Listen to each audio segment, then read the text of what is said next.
আল্লাহ রাব্বুল আলামিন বলেন, ইন্না খালাকনাকুম মিন তুরাবিন সুম্মা মিন নুতফাতিন সুম্মা মিন আলাকাতিন সুম্মা মিন মুদগা।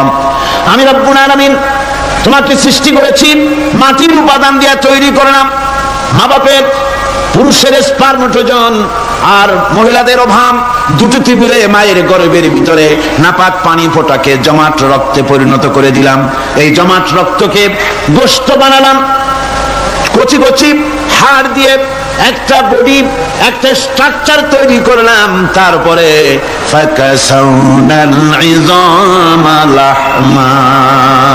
গোশত দিয়ে, রক দিয়ে, চামড়া দিয়ে সুন্দর করে ছাউনি দিয়া মায়ের গর্ভের ভিতরে আমি আল্লাহ রব্বুল আলামিন তোমাকে বানাইছি।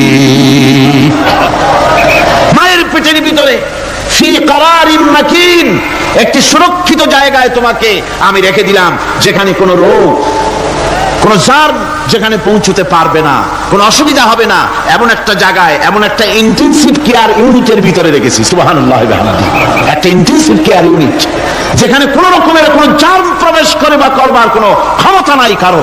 এমন একটা যে একটা প্যাকেট, সুন্দর একটা প্যাকেট, একটা কভারের মধ্যে তোমাকে তৈরি করা হলো মায়ের পেটের মধ্যে। আল্লাহ পাক বলছে, খালাকাল ইনসানা আল্লামাহুল বায়ান। আমি মানুষকে সৃষ্টি করেছি। কেমনে সৃষ্টি করলাম তা তো এতক্ষণ বললাম। এইভাবে করে মানুষ সৃষ্টি করেছি। দেখো তোমার নিজের দিকে তাকাও। ফালইয়ানজুরিল ইনসানু মিম্মা খুলিক। কিভাবে মানুষ তোমাকে সৃষ্টি করা হলো একবার তাকায় দেখো, তোমার শরীরের দিকে একটু তাকায় দেখো তো কেমনে আমি বানাইলাম। তার মুখে মানুষেরা অন্ধকারে মরবো, রাস্তা হবে না, এমনটি তো হতেই পারে না। আল্লাহ রব্বুল আলামিন আমাদের জন্য রাস্তা বানাইছেন। মহান আল্লাহ রব্বুল আলামিন বলেন, ওয়ালাল্লাহি কাসদুস সাবিলি ওয়া মিনহা জাইরুন। আল্লাহ পাক বলেন, সোজা রাস্তা, সোজা পথ বলে দেওয়ার দায়িত্ব আমি আল্লাহর। যেখানে রয়েছে অসংখ্য বাঁকা পথ, অসংখ্য বাঁকা পথ যেখানে, যে পৃথিবীতে, সেখানে সোজা রাস্তা বলে দেওয়ার দায়িত্বটা কার? জোরে বলেন কার? আল্লাহ শুধু সৃষ্টি করেন না, সৃষ্টি করেন, শিক্ষা দেন, পথ বলে দেন, পথটাও বাকি রাখেন না, পথটাও তিনি বলে দিয়ে দেন। হযরতে মূসা আলাইহিস সালামের কাছে ফেরাউন প্রশ্ন করলো, তুমি যে রবের দাবি করছো যে একজন রব আছেন, সে রবের পরিচয় কি? তোমার সেই রব কে? হযরত মূসা আলাইহিস সালাম যে জবাবটা দিলেন, কি সুন্দর জবাব! এক কথার ভিতরে সমস্ত কথা সন্নিবেশিত হয়ে গেছে।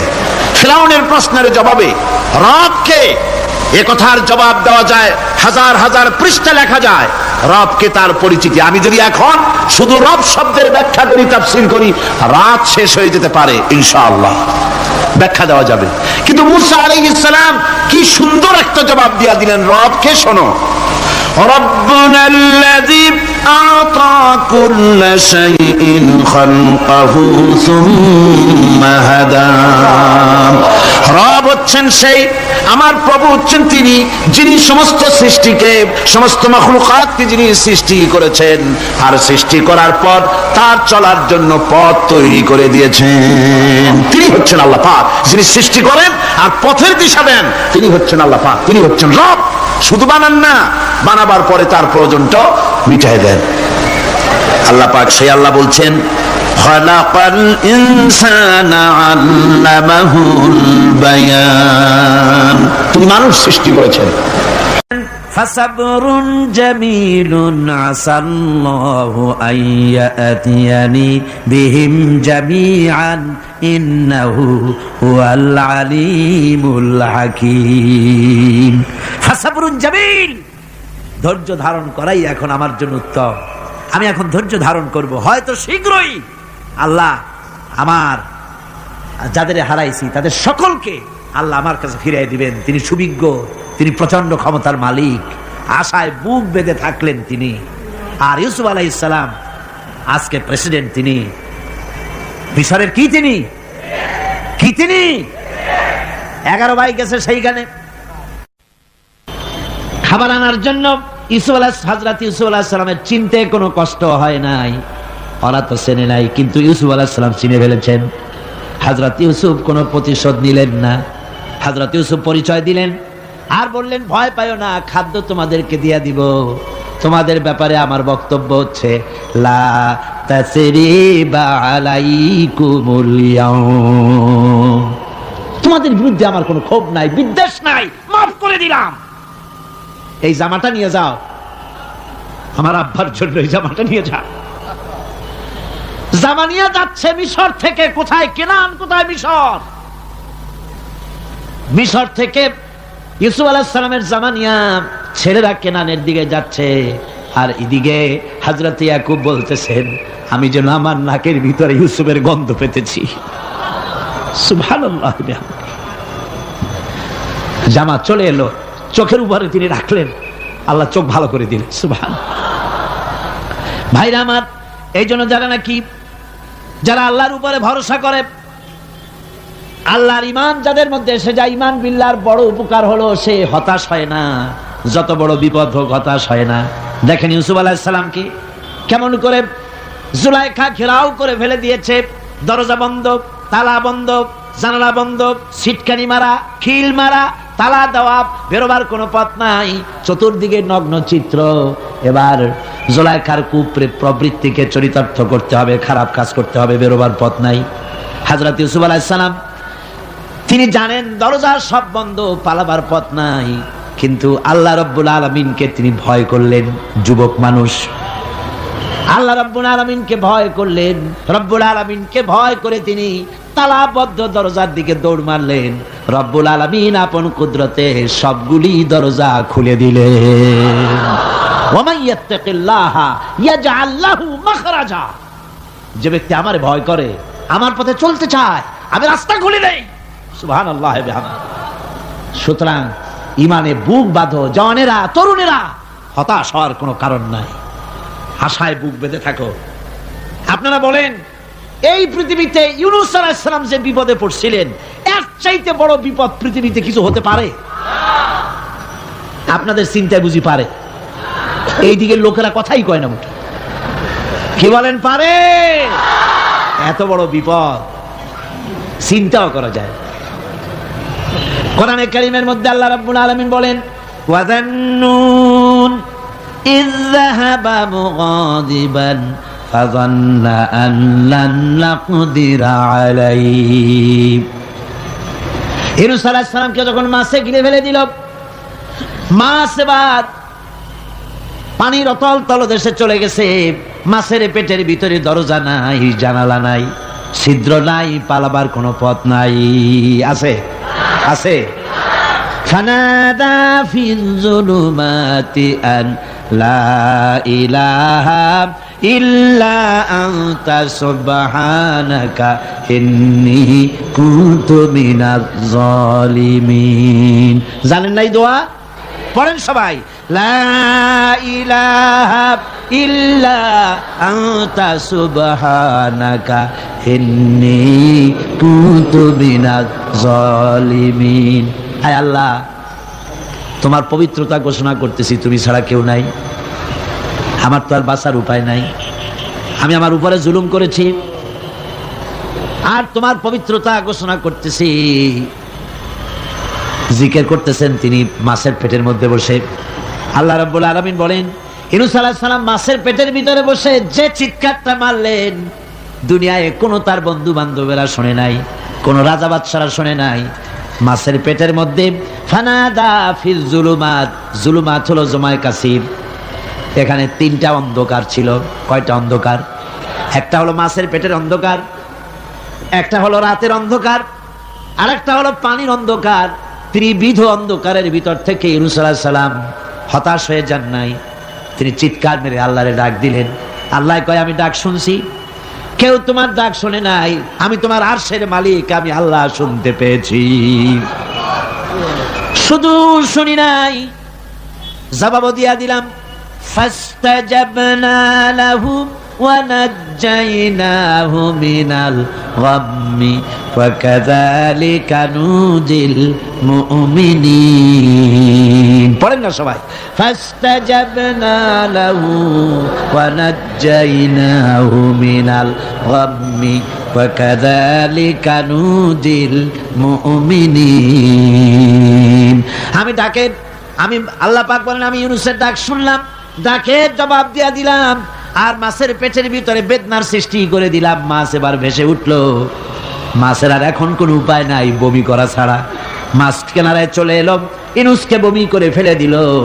আল্লাহ কয়, শোনো দুনিয়ার মানুষেরা, শুধু ইউনূস আলাইহিস সালামকে নয়, ওয়া কাযালিকা, এইভাবে করে আমার মুমিন বান্দারা যদি বিপদে পড়ে আর আমারে ডাকে, আমি রব্বুল আলামিন এইরকম বিপদ দিয়া বাঁচায়া দেব। বিপদ থেকে বাঁচাবেন কে?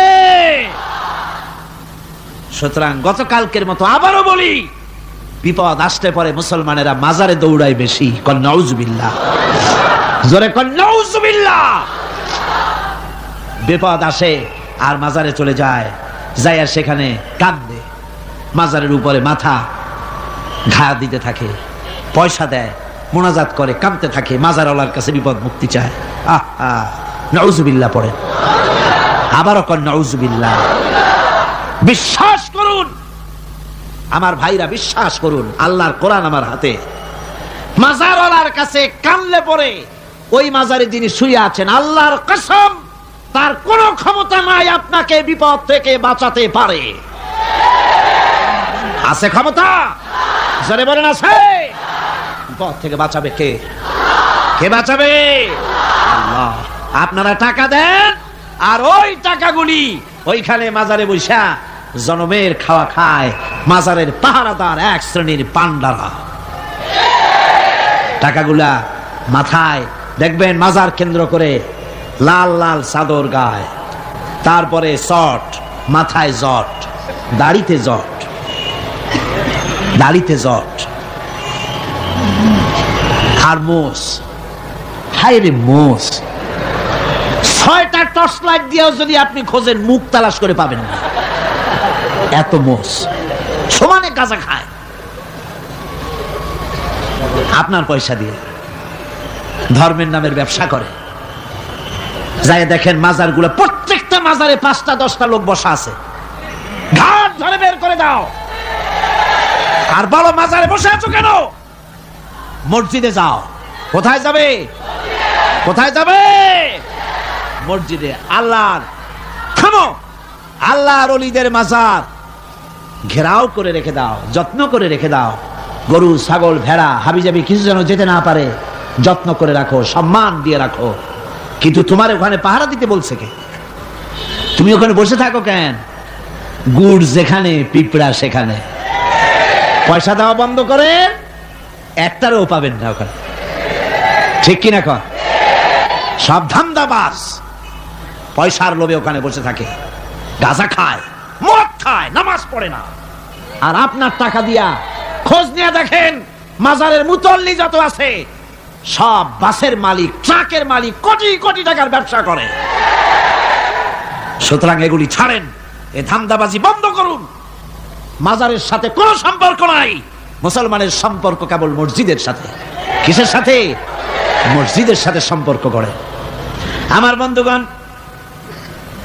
বিপদ আসলে পরে কবরের কাছে যাওয়া নয়, বিপদ আসলে পরে মসজিদে যান, 2 রাকাত কাজায়ে হাজাতের নামাজ পড়েন।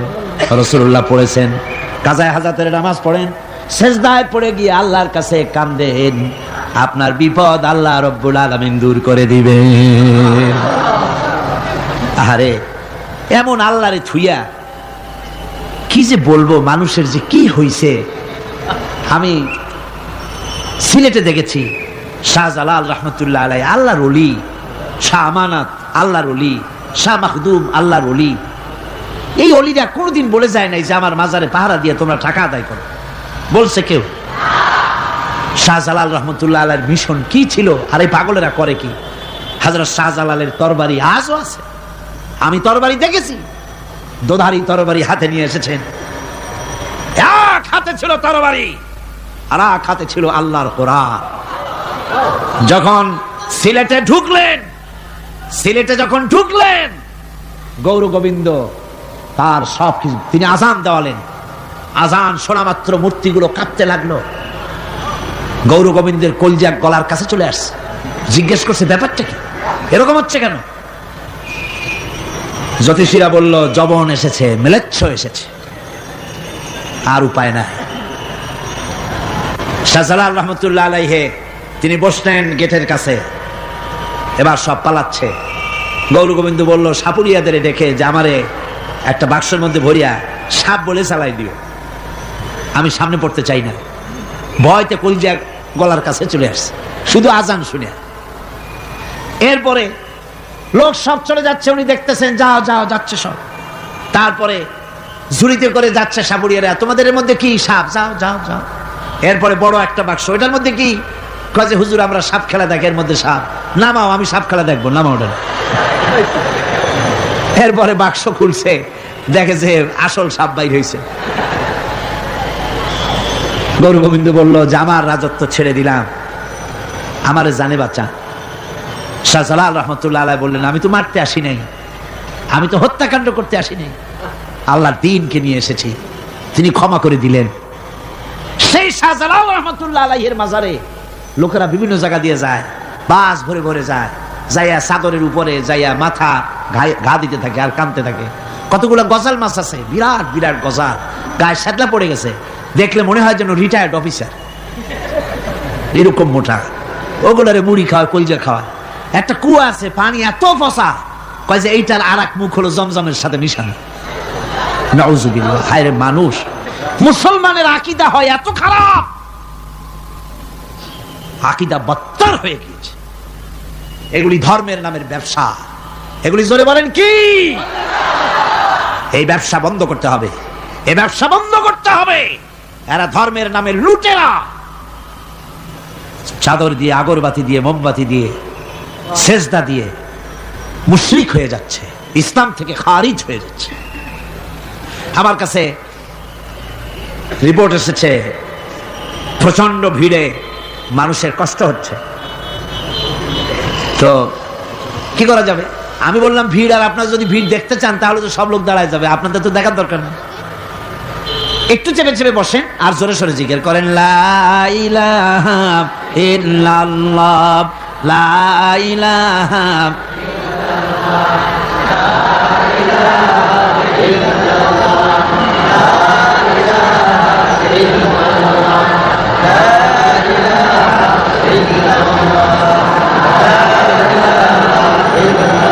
আপনি কিন্তু বসেই এগোতে পারতেন, দাঁড়ালে পরে ডিস্টার্ব হয়, হাঁটলে পরে ডিস্টার্ব হয়।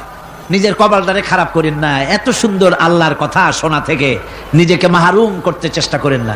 নিজেও শোনেন, অপরকেও শুনতে দেন। বসেন, মাজা ব্যথা করবে না, আল্লাহ মাজা ব্যথা ভালো বানায় দেবে যত সময় বসবেন। কোন আলহামদুলিল্লাহ। আপনারা বসছেন যে জায়গাটায়, এটা বেহেশতের টুকরা। এটা কি? এটা প্যারেড ময়দান নয়। মাজালিসুল ইলম হিয়া রাউযাতুম মিন রিয়াদিল জান্নাহ। হযরত আলী বলেছেন যেখানে ইলম চর্চা হয়, কোরআন আলোচনা হয়, হাদিস আলোচনা হয়, সেটা কোনো সাধারণ জায়গা না, সেটা জান্নাতের টুকরা হয়ে যায়। জোরে বলেন সুবহানাল্লাহ। কাজী বেহেশত থেকে শয়তানের জন্য বাইর করিয়া না দেয়, সতর্ক থাকেন। শয়তান কি চায় যে আপনি সারাক্ষণ শোনেন? কি কোন চায়? চায় না। শয়তানের খপ্পরে পড়েন না, বসেন আর শোনেন। ইমানদার যখন বিপদে জর্জরিত হতে থাকে তখন সে ভেঙে পড়ে না, তখন অন্ধকারের, বিপদের অন্ধকার বিদীর্ণ করে আলোর এক প্রভা তার চোখের সামনে উদ্ভাসিত হয়ে ওঠে। সেটা কি? সেটা হলো আল্লাহ রাব্বুল আলামিনের বাণী, ফাইন্না মাআল উসরি ইউসরান, ইন্না মাআল উসরি ইউসরা। আল্লাহ পাক বলেন জেনে রাখো, দুঃখ এবং কষ্টের সাথে রয়েছে সুযোগ আর সুবিধা, আর অসচ্ছলতার সাথে রয়েছে উদার সচ্ছলতা। জোরে কোন সুবহানাল্লাহ। কাজে ভয় পাওয়ার কারণ নাই, হতাশ হওয়ার কারণ নাই, মন আশায় বুক বেঁধে রাখো। গুনাহ করেছো, হতাশ হয়ো না। যুবকদের গুনাহ করা স্বাভাবিক। ইউনিভার্সিটির ছাত্র, কলেজের ছাত্র, প্রফেসর, শিক্ষক, অফিসার ঘুষ খেয়েছেন, জিনা করা হয়েছে, মদ খাওয়া হয়েছে, মিথ্যা কথা বলা হয়েছে, যাই কিছু করেন না কেন ভয় পাওয়ার কারণ নাই, নিরাশ হওয়ার কোনো দরকার নাই। আল্লাহ পাক ডেকে বলেছেন, قل يا عبادي الذين اسرفوا على أنفسهم لا تقنطوا من رحمة الله। আরে আমার আল্লাহর মতো এত ভালো আর কেউ আছে? এত দরদ আর কারো আছে? আমার আল্লাহ বলেন, ও নবী আপনি শুনায় দেন, হে আল্লাহর বান্দারা, তোমরা যারা নিজেদের উপরে বাড়াবাড়ি করেছো, নিজেদের উপরে জুলুম করেছো, অত্যাচার করেছো, আমি আল্লাহর রহমত থেকে নিরাশ হয়ে যেও না। মানুষ যদি অপরাধ করে, বাপের সাথে অপরাধ করেছে, মায়ের সাথে অপরাধ করেছে, মা বাবা সন্তানের চাইতে এত বড় কল্যাণকামী তো আর কেউ নাই, কিন্তু মা বাবা কোনোদিন বলে না আয় আমার ছেলে তোরে মাফ করে দেই, এরকম বলে নাকি? মন চায় ছেলে যদি মাফ চাইতো খুশি হয়ে মাফ করে দিতাম, কিন্তু কেন যে আসে না, ডাকে না যে আয় মাফ করে দেই। মা বাপ আপনাকে এত ভালোবাসে, সেই মা বাপও আপনাকে বলে না যে আয় মাফ করে দেই।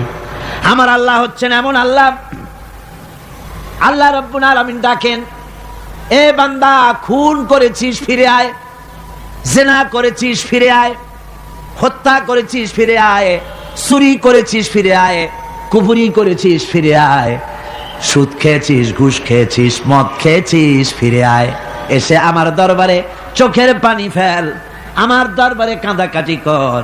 ইন্নাল্লাহা ইয়াগফিরুয যুনুবা জামিআ ইন্নাহু হুয়াল গফুরুর রহিম। আমার দরবারে চোখের পানি ফেলে কাঁদ, আমি রব্বুল আলামিন জিন্দেগীর গুনাহ মাফ করে দেব। সুবহানাল্লাহ কোন, সুবহানাল্লাহ কোন। আমার কাছে কাঁদ, চোখের পানি ফেল। আল্লাহ রাব্বুল আলামিনের কাছে বান্দার দুইটা ফোঁটা বেশি প্রিয়। একটা হলো জিহাদের ময়দানে যে রক্ত ফোঁটা দেওয়া হয়, এটা আল্লাহর কাছে প্রিয়।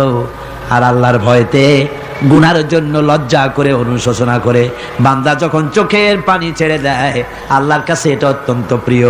নবীজি বলেছেন, বান্দা যখন গুনার ভয়তে, আল্লাহর ভয়তে, জাহান্নামের ভয়তে অনুশোচনা করে যখন চোখ দিয়া পানি ছেড়ে দেয়, ওই চোখের পানি নাকের অর্ধেক আসতে না আসতে আল্লাহ রাব্বুল আলামিন বান্দারে মাফ করে দেন। আল্লাহ বরদাস্ত করতে পারেন না যে বান্দা কান্দু। আমার ভাইরা, আল্লাহর রহমত এই পৃথিবীতে, আল্লাহর রহমতকে 100 ভাগ করা হয়েছে। আল্লাহর রহমতের কত ভাগ? এই 100 ভাগের 1 ভাগ সারা পৃথিবীতে ছড়াই দেওয়া হয়েছে। আর 99 ভাগ কার কাছে?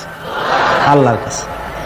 একটা ভাগ দুনিয়া ছড়ানো হয়েছে আদম আলাইহিস সালাম থেকে নিয়ে এই পর্যন্ত, এখান থেকে নিয়ে কিয়ামত পর্যন্ত পৃথিবীতে যত মানুষ আসবে, যত প্রাণী আসবে, তাদের মধ্যে প্রাণী জগতে গাবি তার বাছুরকে ভালোবাসে ঠিক কিনা, হাতি তার বাচ্চাকে ভালোবাসে ঠিক কিনা, মুরগি তার বাচ্চাকে ভালোবাসে কিনা, প্রত্যেক মাই তার সন্তানকে ভালোবাসে মানুষের মতো। এই ভালোবাসা, স্নেহ, এই মমতা, এই করুণা, এই মহব্বত একটা ভাগ দুনিয়ায় দেওয়ার পর আপনি আর আমি যতটুকুন ভাগে পেয়েছি, সেই মহব্বত স্ত্রীর মহব্বতে অস্থির, মায়ের মহব্বতে অস্থির, সন্তানের মহব্বতে অস্থির। এখন চিন্তা করেন, একটা ভাগ সারা পৃথিবীতে বিতরণ করার পর যেটুক পেয়েছি, তাতে যদি এত মহব্বত হয়, তাহলে এর 99 ভাগ মহব্বত যে আল্লাহর কাছে জমা আছে, এই বান্দার জন্য তার কত মহব্বত, এই বান্দার জন্য কত করুণাতা, কত মহব্বততা, কত দয়াতা। এজন্য আল্লাহ রাব্বুল আলামিন বলেছেন, নাব্বি ইবাদি আন্নী আনাল গফুরুর রহিম। ও আমার নবী, সুসংবাদ দিয়ে দাও, বান্দাদেরকে শোনায় দাও যে আমি আল্লাহ তাআলা ক্ষমাশীল আর দয়াবান। হুজুর কাঁদতেছিলেন, হযরত ওমর রাদিয়াল্লাহু তাআলা আনহু এসে দেখেন হুজুর একা কাঁদতেছে। হুজুর জিজ্ঞেস করছেন, হযরত ওমর জিজ্ঞেস করলেন, হুজুর আপনি কাঁদেন কেন একা একা? হযরত ওমর বলেন, আমি যখন প্রশ্ন করলাম, নবীজি বললেন, আমার কাছে কিছু আগে জিবরাইল এসেছিলেন। জিবরাইল এসে আমাকে বললেন, আল্লাহ পাক বলেছেন, হে আমার নবী, ইসলামের ভিতরে থেকে যে সমস্ত মানুষগুলি ইসলামের ভিতরে থেকে চুল আর দাড়ি পাকায় দিছে, কিয়ামতের দিন এই লোকগুলারে আমি শাস্তি দিতে আমার শরম হবে। হযরত ওমর বলেন, হুজুর উম্মত উম্মতের জন্য কত বড় খোঁজ খবর এটা, আর আপনি কাঁদতেছেন। হুজুর বলেন, ওমর তুমি জানো না আমার কান্নার কারণ ভিন্ন। আমার কান্নার কারণ হলো যে আল্লাহ রাব্বুল আলামিন কিয়ামতের দিন দাড়ি চুল পাকা বান্দারে শাস্তি দিতে শরম করবেন, সেই দাড়ি চুল পাকা বান্দাগুলি আল্লাহর সাথে নাফরমানি করতে শরম করে না। আমি এই লজ্জায় কাঁদতেছি। ভাইরা, হুজুর আল্লাহ পাক বলেন, ও আমার নবী, রাতের আধারে যখন একটা বুড়া আমার দরবারে হাত উঁচু করে, একটা বুড়া মানুষ রাতের আধারে যখন আমার দরবারে হাত উঁচু করে, আর যখন বলতে থাকে রব্বুল আলামিন আমার পেছনের জীবনটা বড় খারাপ করেছি, এমন কোন কাজ জীবনে করি নাই যা তোমার কাছে কিছু দাবি করতে পারি, সব রকমের নাফরমানি করেছি, আজ আমি বুড়া হয়ে গেছি, কামাই করতে পারি না, ছেলে আমাকে চোখে দেখতে পারে না, পুত্রবধূ আমাকে ঘরে জায়গা দেয় না, আমার স্ত্রী আমাকে দেখতে পারে না, রোজগার করতে পারি না, হাঁটতে পারি না, চলতে পারি না, সবার কাছে আমি তিতা হয়ে গেছি, আমি দাঁড়াতে পারি না, কোমরে ব্যথা পাই, হাঁটুতে ব্যথা পাই, চলতে পারি না, কানে শুনতে পাই না, চোখে দেখতে পারি না, আর তোমার কাছে কিছু চাইয়া নেব এমন ভালো কাজও করি নাই। এইভাবে যখন বান্দা কাঁদতে থাকে আমার দরবারে, ও আমার হাবিব আমার রহমতের দরিয়ায় জোশ মেরে যায়, আমার শরম হয় এই বুড়াটারে কেমনে খালি হাতে ফিরাইয়া দেই। সুবহানাল্লাহ, সুবহানাল্লাহ। আমার আল্লাহর এত দয়া, আমার আল্লাহর এত মায়া, এত মোহাব্বত। আমার আল্লাহ রাব্বুল আলামিন বলেন, ওয়াইযা সালাকা ইবাদি আন্নী ফাইন্নী করিব। ও আমার হাবিব, আমার বান্দা আমার ব্যাপারে প্রশ্ন করে, আমি বান্দার একদম নিকটে। কোরআন শরীফের ভিতরে যত জায়গায় রাসূলকে বলা হয়েছে সুয়ালের কথা, আপনাকে প্রশ্ন করা হয়, আল্লাহ তার জবাব কুল এই কথা বলে জবাব দিয়েছেন। যত জায়গায় সুয়াল এসেছে, যেমন কোরআনে কারীমের মধ্যে আল্লাহ পাক বলেন, ওয়ায়াসআলুনাকা আনিল মাহিদ, মেয়েদের হায়েজ সম্পর্কে জিজ্ঞাসা করা হয়, কুল হিয়া আযা, হে নবী আপনি বলুন। এভাবে করে কুল দিয়ে জবাব দেওয়া হচ্ছে। আবার প্রশ্ন করা হচ্ছে, ওয়ায়াসআলুনাকা আনিল আনফাল, এই গনিমতের মাল সম্পর্কে হুজুর আপনাকে, হে নবী আপনাকে প্রশ্ন করা হয়। আল্লাহ কুল দিয়া জবাব দিলেন। আল্লাহ বলেন আপনি বলেন। ওয়ায়াসআলুনাকা আনিল খামরি ওয়াল মাইসির, আল্লাহ পাক বলেন নবী আপনারে প্রশ্ন করা হয়, কুল ফীহিমা ইসমুন কাবীর, আল্লাহ কুল দিয়া বললেন তুমি বলো। আবার বলা হলো ওয়ায়াসআলুনাকা আনিল আহিল্লা কুল হিয়া মাওয়াকিতু লিন্নাস, ও নবী আপনাকে প্রশ্ন করা হয় চাঁদের ক্রমবর্ধমান এবং ক্রমহ্রাস, এই যে বাড়ে আর কমে, পূর্ণিমা হয় অমাবস্যা হয়, কেন হয় আপনি বলুন। কুল, আপনি বলেন এটা আমি অক্ত এবং সময়, বছর আর দিন গণনা করার জন্য পৃথিবীবাসীদের জন্য বিনা পয়সায় একটা ক্যালেন্ডার বানাইয়া আকাশে ঝুলাই রেখেছি। এভাবে যত জায়গায় এসেছে আপনাকে প্রশ্ন করা হয়, তত জায়গায় আল্লাহ জবাব দিয়েছেন কুল আপনি বলেন। গোটা কোরআন শরীফের ভিতরে এই একটি মাত্র জায়গা যেখানে বলা হয়েছে আপনাকে প্রশ্ন করা হয়, আল্লাহ এখানে বলতে পারতেন কুল আপনি বলেন, আল্লাহ তোমাদের নিকটবর্তী, এভাবে জবাব হয় নাই। এটা কায়দাটা হলো এই, আল্লাহ বলতেছেন ওয়াইজা সালাকা ইবাদি, ও আমার নবী প্রশ্ন তো আমার বান্দারা আমার ব্যাপারে করেছে, এবার আপনার জবাবের কোনো দরকার নাই, প্রশ্ন আমার ব্যাপারে আমি নিজে জবাব দিয়ে দেই, ফাইন্নী কারীব। ও বান্দা আমার ব্যাপারে প্রশ্ন করেছিস, জবাব আমি দেই, আমি তোর সবচাইতে বেশি নিকটে। সুবহানাল্লাহ, কত নিকটে? ওয়ানাহনু আকরাবু ইলাইহি মিন হাবলিল ওয়ারিদ, তোর যে রগ এই শাহরগের চাইতেও আমি তোর বেশি কাছে। সুবহানাল্লাহ, আমারে ডাক, আমারে ডাক, কলিজা দিয়া ডাক, অন্তর দিয়ে ডাক। মনের থেকে মানুষ যদি ডাকে, মুখের ডাক আর মনের ডাক এক জিনিস নয়। দিল সে जो बात निकलती है असर रखती है पर नहीं मगर ताकते परवाज रखती है। दिल থেকে থেকে যে কথা বেরোয় তা প্রভাব বিস্তার করে, ডানা নাই কিন্তু ওড়ার ক্ষমতা রাখে।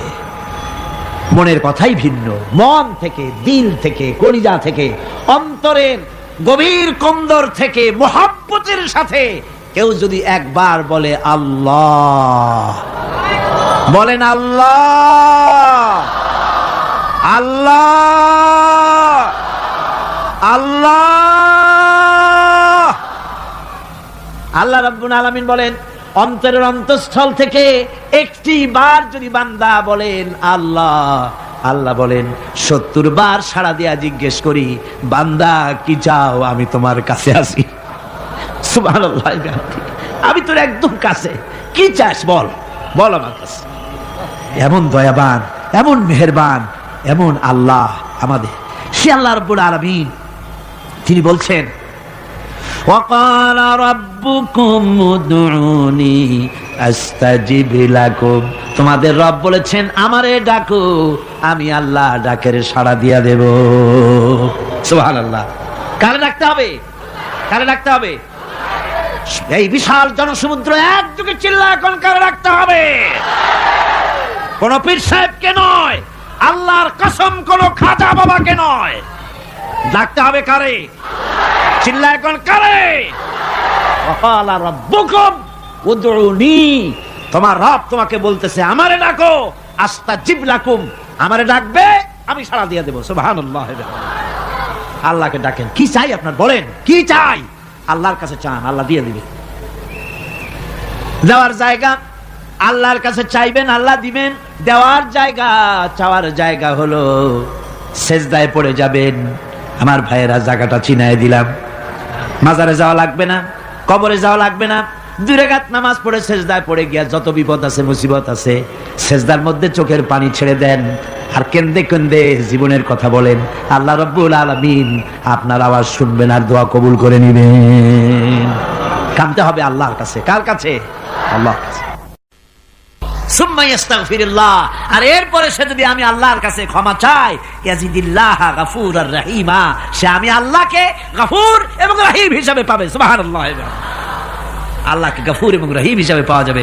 সব আল্লাহকে বলতে হবে, গুনাহ মাফ চাইতে হবে। এই জন্য হুজুর সাল্লাল্লাহু আলাইহি ওয়াসাল্লাম দৈনিক 100 বার তওবা করতেন। কোন হাদিসে আছে 70 বার, কোন হাদিসে আছে 100 বার তওবা করতেন।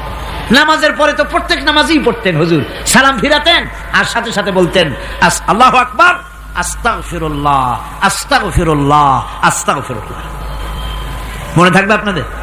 মনে থাকবে? সালাম ফিরাইয়া কি বলবেন? না, সালাম ফিরাবার সাথে সাথে বলবেন আল্লাহু আকবার, তারপরে পড়বেন আস্তাগফিরুল্লাহ, আস্তাগফিরুল্লাহ, আস্তাগফিরুল্লাহ। তওবা পড়বেন, আল্লাহর কাছে সবসময় গুনাহ মাফ চাইতে থাকবেন, বিনীত থাকবেন। আল্লাহকে পাওয়া যাবে, তাকে রহিম হিসেবে পাওয়া যাবে।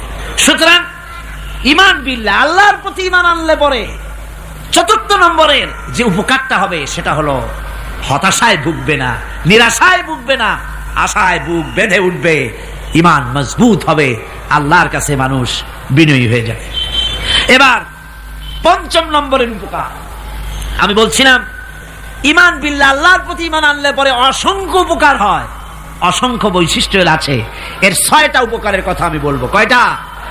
অসংখ্য উপকারের ভিতরে প্রধান 6টি উপকারের কথা বলবো। এর বললাম কয়টা? 4টে বলেছি। এবার বলো 5ম উপকারের কথা। আল্লাহর প্রতি আপনি পূর্ব পশ্চিমে কতবার মুখ ঘুরালেন, এটাই কিন্তু আপনার আসল সৎ কাজ নয়। আসল সৎ কাজ হলো আল্লাহর প্রতি ঈমান আনা।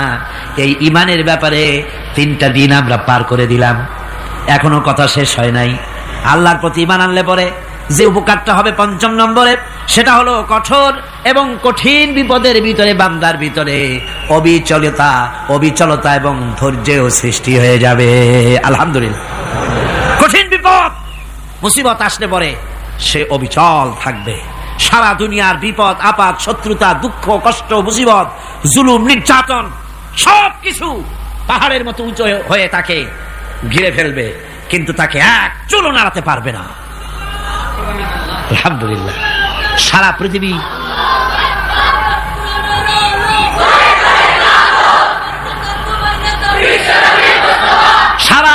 একদিকে আর সে একা একদিকে থাকবে। বিরোধিতা তো হবেই, বিপদ তো আসবে। কবি বলতেছেন সাথে জাকা রহা হ্যায় अज़ल से ताइम रोज सते जाका रहा है अज़ल से ताइम रोज चरागे मुस्तफावी से शरारे बुलहबीस। সে আবহমান কাল থেকে শুরু করে মুস্তাফা সাল্লাল্লাহু আলাইহি ওয়াসাল্লামের দীপ শিখার সাথে আবু জাহেল আবু লাহাবের অগ্নিস্ফুলিঙ্গের টক্কর লেগেই আছে। রাসূলুল্লাহর আল্লাহর দেওয়া এই বিধান, এই দ্বীনের বাতিটা টিম টিম করে চলেছে। আর গোরকি টর্নেডো হাজার হাজার মাইল বেগে, হেরিকেন এসেছে, গোরকি এসেছে, টর্নেডো এসেছে, টাইফুন এসেছে, কিন্তু এই আলো নিভাইতে পারে নাই। সুবহানাল্লাহ, এই আলো নিভাতে পারে নাই। এই শত্রুতা চিরকালে নিভাতে পারবে না। কারণ হচ্ছে আল্লাহ রাব্বুল আলামিন বলেছেন ইউরিদুনা লিইউতফিউ নূরাল্লাহি বিআফওয়াহিহিম ওয়াল্লাহু মুতিম্মু নূরিহি ওয়ালাউ কারিহাল কাফিরুন। ওরা চায় মুখের ফু দিয়ে আমার আলোকে নিভিয়ে দেবে, কিন্তু আমি আমার আলোকে পূর্ণতা দান করব। তাতে কাফের বেঈমানদের কলজায় যত জ্বালা যন্ত্রণা হোক, আমার দিন কেউ মিটাই দিতে পারবে না। সুবহানাল্লাহ। সুতরাং বিপদে অবিচলতা আসবে, সে অটল হবে, মজবুত হবে। কোরআনে কারীম বলতেছে ওয়াকাযালিকা জাআলনা লিকুল্লি নাবিয়্যিন আদুওয়াম মিনাল মুজরিমিন। এই পৃথিবীতে এমনি করে আমি সকল নবীদের শত্রু বানিয়েছি, সব পাপিষ্ঠ অপরাধীদেরকে। নবীদের সাথে বিরোধিতা করেছে কারা? পাপিষ্ঠরা, অপরাধীরা। আজও খুঁজে দেখেন, আজও ইসলামী আন্দোলনের বিরোধিতা যারা করে সবগুলি কি? পাপিষ্ঠ। সত্য কিনা কর? ইসলামী আন্দোলনের বিরোধিতা যারা করে হিসাব করে, চোখ দিয়ে তাকায় দেখেন, খুঁজে দেখেন তাদের নামগুলি। মদখোর, জিনাকার, বদমাশ, চোর, হাইজাকার, বেনামাজি, লুটেরা, মিথ্যাবাদী, সবচাইতে সমাজের নিকৃষ্ট লোকগুলি ইসলামের বিরোধিতা করে।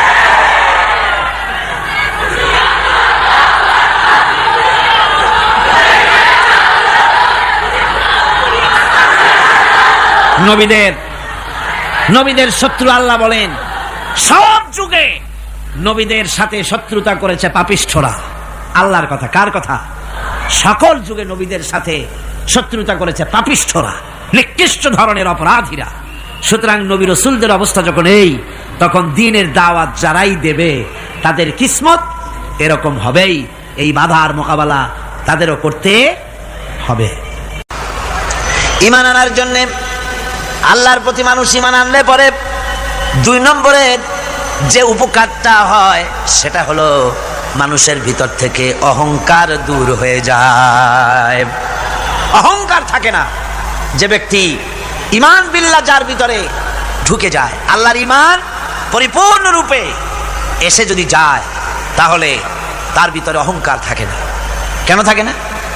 অহংকার থাকে না এই জন্য, যেহেতু মুমিন ব্যক্তি জানে আল্লাহ রাব্বুল আলামিন জানে, আল্লাহ রাব্বুল আলামিনের সামনে বান্দা জানে, কথা বুঝতে পারে, কোরআন পড়ে জানে যে আমি আল্লাহর সামনে সম্পূর্ণ অসহায়।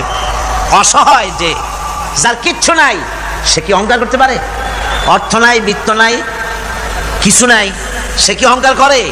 অহংকার কারা করে? অহংকার করে যাদের অর্থ আছে, বিত্ত আছে, শিক্ষা আছে, বিদ্যা আছে, স্বাস্থ্য আছে, জমি আছে, জমা আছে, বাড়ি আছে, কল আছে, কারখানা আছে, গাড়ি আছে, এরাই না অহংকার করে। কিন্তু ঈমান বিল্লাহ যখন আসি, তখন সে বুঝতে পারে আমার শক্তি কোনো শক্তি নয়।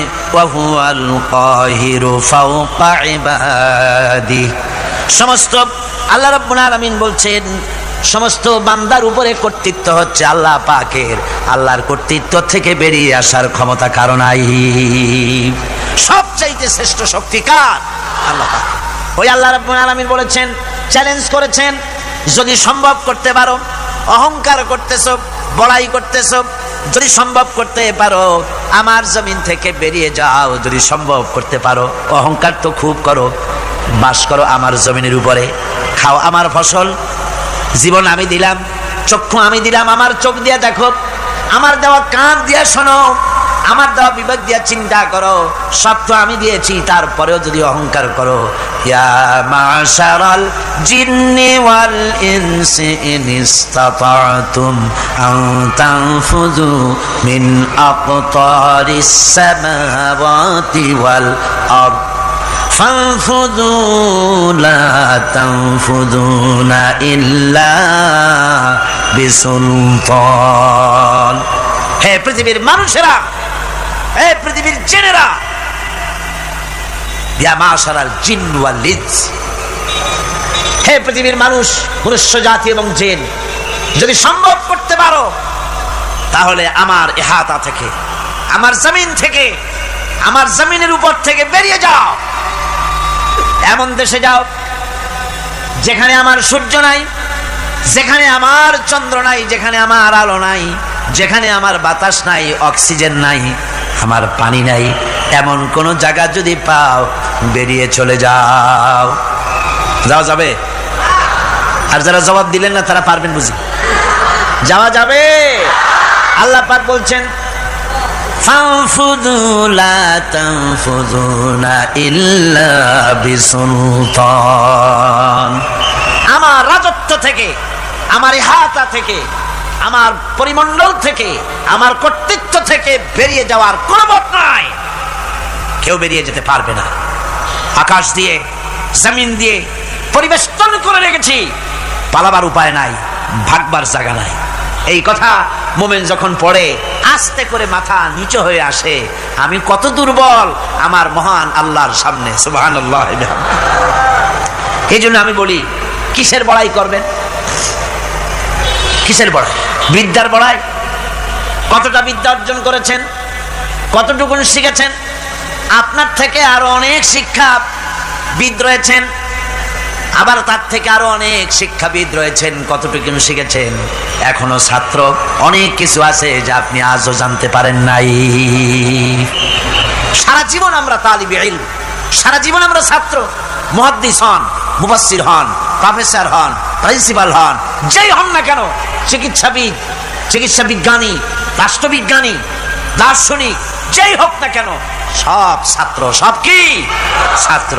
বহু কিছু এমন আছে যা আজও মানুষ উদ্ধার করতে পারে নাই, শিখতে পারেনি। সুতরাং শিক্ষার বড়াই করো না। এরপরে অর্থের বড়াই করবা। কয়টা টাকার মালিক হয়েছে তুমি? টাকার বড়াই করে মানুষ। জিজ্ঞাসা করা হয়, মিয়া সাহেব রোজা রাখেন না কেন? রোজা রাখবো, চাউলের অভাব আছে নাকি? না ধানের অভাব আছে, না টাকার অভাব আছে। নাউজুবিল্লাহ। কত টাকা হয়েছে? আল্লাহ রাব্বুল আলামিন যদি ইচ্ছা করেন এমন রোগ দিয়া দিতে পারেন, হার্টের ভিতরে ক্যান্সার দিয়ে দিতে পারেন, ব্রেনের ভিতরে টিউমার দিয়ে দিতে পারেন, রক্তের ভিতরে ক্যান্সার দিয়ে দিতে পারেন, হাড়ের ভিতরে ক্যান্সার ঢুকাই দিতে পারেন। এমন রোগ হয়ে যেতে পারে ডাক্তারের 14 গোষ্ঠী গুলে খেলেও রোগ ভালো হবে না। সারা জীবন যত টাকা কামাই করেছেন, গোষ্ঠী বেচতেও ঔষধের পয়সা হবে না। পারবে কিনা আমার আল্লাহ? জোরে বলেন, পারবেন কিনা? পারবেন। প্রচন্ড ক্ষমতা। কাজী বান্দা যখন এগুলি পড়ে মাথাটা নিচু হয়ে আসে যে ক্ষমতা তো তার, বড়াই করার কোনো উপায় নাই। আমরা কিতাবের মধ্যে পড়েছিলাম, সেই আল মুস্তাতরফ একটা কিতাব ছিল, আলেমে পড়ানো হতো। মৌলানা শামসুদ্দিন সাহেব পড়েছেন নিশ্চয়ই? জি, ওলামারা পড়েছে। সেই কিতাবে আলেম ক্লাসে পড়ানো হতো তখন আমাদেরকে একটা আরবি সাহিত্য।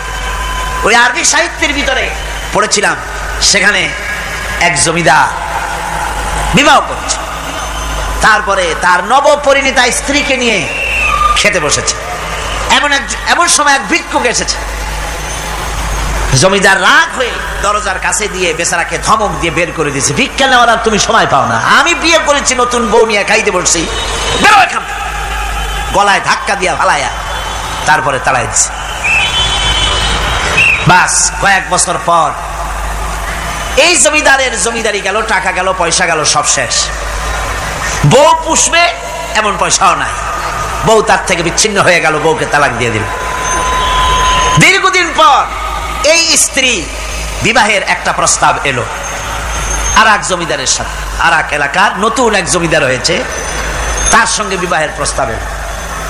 এরপরে সেই বিয়ে হয়ে যাওয়ার পর নতুন জমিদারের সাথে এই স্ত্রী বসে খানা খেতে বসেছে প্রথম দিন। এমন সময় দরজার কাছে এক ভিখারি এসে হাজির। নতুন জমিদার বলছে, বউ আমরা তো খেতে পারবো, আমাদের খাবারের প্লেটটা আজকে প্রথম তোমাকে নিয়ে খেতে বসেছি, এই খাবারের প্লেটটা ধরেই তুমি ভিখারিকে দিয়ে আসো। বউ খাবারের প্লেটটা ভিখারির হাতে দিতে গিয়ে সেন্সলেস হয়ে পড়ে গিয়েছে, বেহুশ হয়ে পড়ে গিয়েছে। নতুন জমিদার অনেকক্ষণ অপেক্ষা করলো, বউ ফেরে না কেন, যায় দেখে বেহুশ। মুসাফির সেখানে দাঁড়ানো। কিছুক্ষণ পর বউয়ের হুশ হলো, জিজ্ঞেস করলো, হয়েছে কি, তুমি এরকম পড়ে গেল কেন?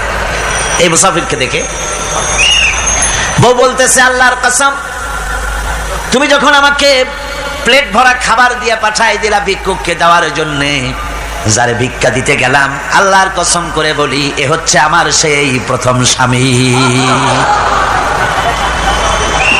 এবার ওই জমিদার বলতেছে, তুমি যেমন কসম করে বলতেছো এই হলো তোমার প্রথম স্বামী, আমিও আমার আল্লাহর নামে কসম করে বলি আমিও সেই ভিখারি যেদিন তোমরা খেতে বসেছিলে আর আমি ভিক্ষা নিতে গিয়েছিলাম, আমাকে দরজা থেকে তাড়াই দিয়েছিলে। সুতরাং বড়াই করো না অর্থে, টাকার বড়াই করো না, অহংকার করো না,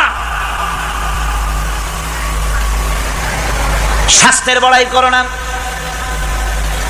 স্বাস্থ্য ভালো, অহংকার করো না। আল্লাহ যদি ইচ্ছে করেন এক রাত্রের মধ্যে মাত্র আধা ঘন্টা 15 মিনিটের ভিতরে কয়েকবার পাতলা দাস্ত দিয়া জনমের মতো শেষ করে দিতে পারেন, পারেন কিনা? সুতরাং মানুষ ঈমান বিল্লাহ, আল্লাহর প্রতি ঈমান মানুষকে এভাবে বিনয়ী করে দেয়। আলহামদুলিল্লাহ। অহংকার বলে কিচ্ছু থাকে না তার, সে আগে সালাম দেয়। ঈমান বিল্লাহ, যার মধ্যে ঈমান, আল্লাহর ঈমান ঢুকে যায়, তার আগে কেউ সালাম দিতে পারে না। রাসূলুল্লাহ বলেছেন, যে ব্যক্তি আগে সালাম দেয় সে অহংকার মুক্ত। জোরে বল সুবহানাল্লাহ। এখন তো সালাম শুধু পেতে চায়। দারোগা চিন্তা করে পুলিশেরা আমারে সালাম দেবে, আমি ওরে সালাম দিতে যাবো কেন? ও প্রত্যেকদিন আমারে দেয় স্যালুট, আমি দেবো ওরে সালাম, একটা কথা।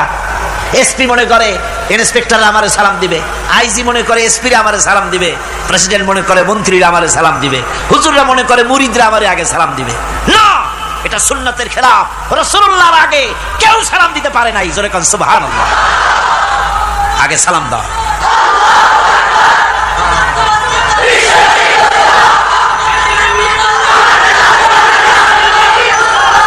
এই সালামের প্রচলন, এই সালামের প্রচলন মুসলমানদের মধ্যে বেশি বেশি হওয়া উচিত।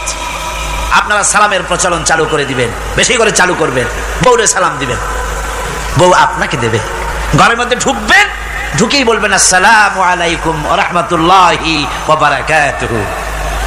বাইরের থেকে গেছেন, ঘরে ঢুকেই প্রথম সালাম দেন, বউ সালামের জবাব দেবে, বউ আপনাকে দেবে। বাচ্চাদের সালাম দেন, বাচ্চারা আপনাকে দিবে। এরকম সালামের প্রচলন চালু করেন।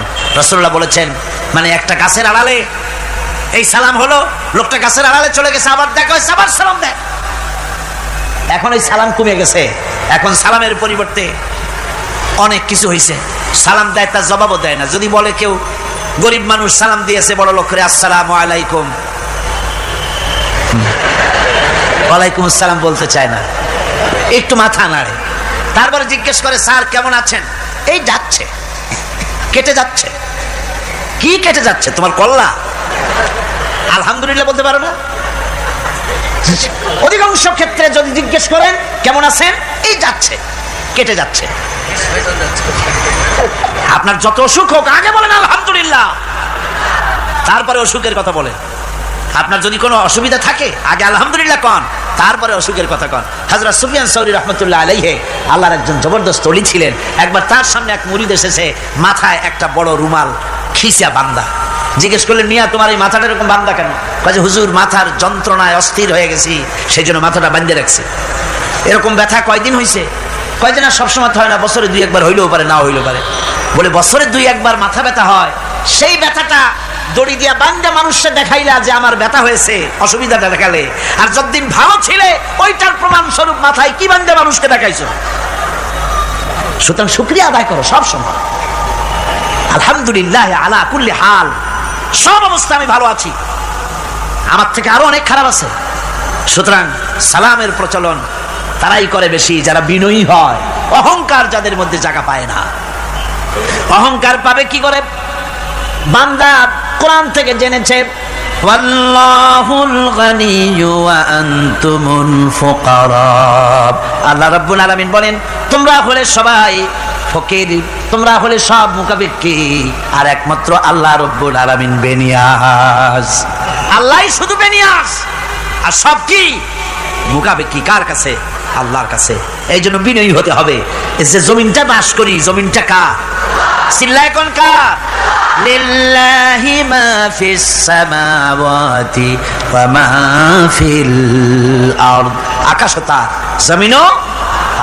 এই কথা যদি জানা থাকে, বিশ্বাস থাকে, তাহলে সেই ব্যক্তি অহংকার করতে পারে না, সে বিনয়ী হয়। ঈমান বিল্লাহ তাকে বিনয়ী বানায় দেয়, আর বিনয়ী মানুষ, নিরহংকার মানুষই আল্লাহর কাছে বেশি পছন্দ। এই ঈমান তার ভিতরে এই কথা জাগ্রত করে দেয়। আমি যদি একটা গাড়ির মালিক হয়ে থাকি, আমি যদি একটা বাড়ির মালিক হয়ে থাকি, আমি যদি স্ত্রী পুত্র সন্তান পেয়ে থাকি, আমি যদি মন্ত্রী হয়ে থাকি, আমি যদি কিছু পেয়ে থাকি, আমার হাতের কামাই দ্বারা পাই নাই। আল্লাহ শিখাই দিচ্ছেন ওয়ামা বিকুম বিনিমাতিন ফামিনাল্লাহ। যত নেয়ামত তোমরা পেয়েছো সব আল্লাহ রাব্বুল আলামিন দিয়েছেন। জোরে বলেন সুবহানাল্লাহ। দাতাকে ভুলে যেও না, আল্লাহর কাছে বিনয়ী হও। সমস্ত নেয়ামত একমাত্র তিনিই দিয়েছেন। ঈমান বিল্লাহর দ্বারা মানুষের এই গুণ সৃষ্টি হয়, এই উপকার হয় মানুষের, যে সে বিনয়ী হয়ে যায়। আল্লাহ পাক কোরআনে কারীমের মধ্যে আরো বলেন ওয়ালা তামশি ফিল আরদি মারহান ইন্নাকা লান তাখরিকাল আরদা ওয়ালান তাবলুগাল জিবালা তুলা। ওয়ালা তামশি ফিল আরদি মারহান, আমার এই জমিনের উপরে অহংকার করে হেঁটো না। আল্লাহ পাক নিষেধ করেছেন জমিনের উপরে অহংকার করে হেঁটো না। এই জমিনের উপরে অহংকার করে হাঁটতে গিয়া তুমি পদাঘাত করে আমার জমিনটারে ফাটাই দিতে পারবে না, আবার অহংকার করে লাভ দিয়া আমার পাহাড়টার উচ্চতাও ছাড়াই যেতে পারবে না। যখন তুমি পাহাড়ের উচ্চতা ছাড়াতে পারবে না, যখন জমিনটারে লাথি মেরে ফাটাই দিতে পারবে না, তখন আবার অহংকারটা কিসের? কিসের অহংকার? নিজের দিকে তাকাও, তোমারে আমি বানাইছি কি দিয়া? তোমার পেটের মধ্যে কি? তোমার শরীরের মধ্যে কি? মলমূত্র দিয়ে পেটটা ভরা, আর দুনিয়ায় এসেছো এক ফোঁটা নাপাক পানি দিয়ে। যে নাপাক পানি ফোঁটা শরীর থেকে বেরিয়ে গেলে পরে গোসল ওয়াজিব হয়ে যায়, ফরজ হয়ে যায়। এমন একটা নাপাক পানি যার জন্মের উৎস, তার তো অহংকার করার শোভা পায় না। অহংকার করবেন কেবলমাত্র কে? চিল্লাকে বলেন কে? হাদিসে কুদসির ভিতরে এসেছে, আল্লাহ পাক বলেছেন অহংকার হচ্ছে আমার ইজার, অহংকার হচ্ছে আমার চাদর। যে ব্যক্তি অহংকার করে সেজন্য আমি আল্লাহর চাদর নিয়ে টানাটানি করে। জোরে কর নাউজুবিল্লাহ, চিল্লায় কর নাউজুবিল্লাহ।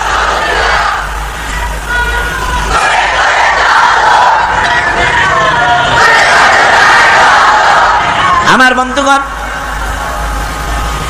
আল্লাহ রাব্বুল আলামিন কোরআনে কারীমের মধ্যে বলেছেন আমার সঠিক বান্দা যারা, অহংকার তাদের মধ্যে থাকে না। ওয়াইবাদুর রাহমানিল্লাযীনা ইয়ামশুনা আলাল আরদি হাওলা। রহমানের বান্দা যারা, আমি আল্লাহ পাকের গোলাম যারা, তারা জমিনের উপরে খুব বিনয়ের সাথে চলে। তাদের চলাফেরা দেখলেই বোঝা যায় লোকটা বিনয়ী, আল্লাহর বান্দা। সুবহানাল্লাহি ওয়া বিহামদিহি। কি বলেন? মানুষের চলাফেরা, চাহনি, ওঠা বসা, কথাবার্তা দেখলেই বোঝা যায় না লোকটা কি চরিত্রের? বোঝা যায়। এক পদের মানুষ আছে গম্ভীর হয়ে বসে থাকে, মনে হয় যেন নবজাদা নসরুল্লাহ খানের শালা। নামাজ নাই। কি হয়েছে? মাইক এমনি আজকে আমি নিজেও টের পাচ্ছি, আমি মাইকের আওয়াজ নিজেও পাচ্ছি না। মাইকটা ভালো করে দেন মাইকের অপারেটর, আর জোরে সোরে একটু জিকির করেন লা ইলাহা ইল্লাল্লাহ, লা ইলাহা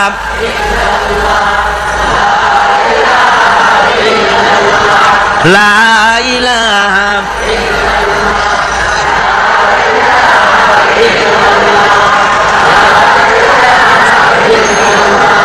বসেন, বসুন। লা ইলাহা ইল্লাল্লাহ, লা ইলাহা, লা ইলাহা,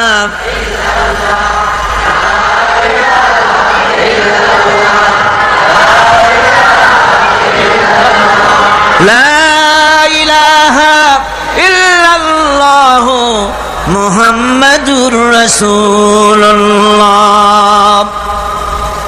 বন্ধুগণ, আল্লাহর প্রতি ঈমান আনলে পরে যে গুণ সৃষ্টি হয়, যে গুণাবলী সৃষ্টি হয়, সেই গুণের মধ্যে 2 নম্বরের গুণটা আমি বললাম, বিনয় এবং বিনম্রতা সৃষ্টি হয়, অহংকার মুক্ত হয়ে যায়। এটা হলো 2 নম্বরের উপকার। 1 নম্বরের উপকার হচ্ছে মর্যাদা সৃষ্টি হয়, 2 নম্বরে কি হয়?